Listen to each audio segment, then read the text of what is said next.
After years of protest, the infamous facility called the Workhouse is months away from closing its doors.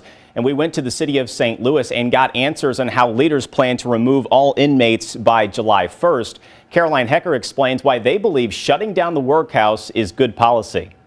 After years of hearing the doors close, inmates at the Workhouse will soon see them open. Where they go next depends on what they're charged with, but the city is looking at several options. The first place they go is home. Detainees have been riding the docket, stuck in a system, a legal system that's just paralyzed by COVID. And we finally have jury trials restarting. So that's going to get some people home right off the bat. Nonviolent offenders, who the city says makes up more than half of the inmates at the Workhouse, could go home by way of a judge. If their bond was initially denied, the city hopes to get them in front of a judge to have it reheard or reset. Criminologists say being back in the community or being locked up is often separated by mere dollars. Many of them are there because they simply do not have the economic means to post bond.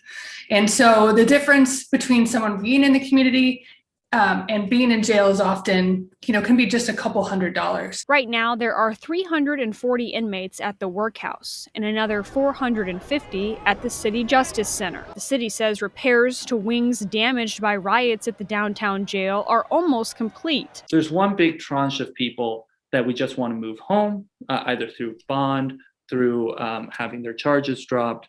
And then there's another tranche of people who we can move to the CJC. The city says it is not planning any release for violent offenders, and the St. Louis County Jail says its population has been up about 40% over this time last year, while staffing has remained the same. Both factors it says it will take into consideration if it's approached by the city. In St. Louis, Caroline Hecker, News 4.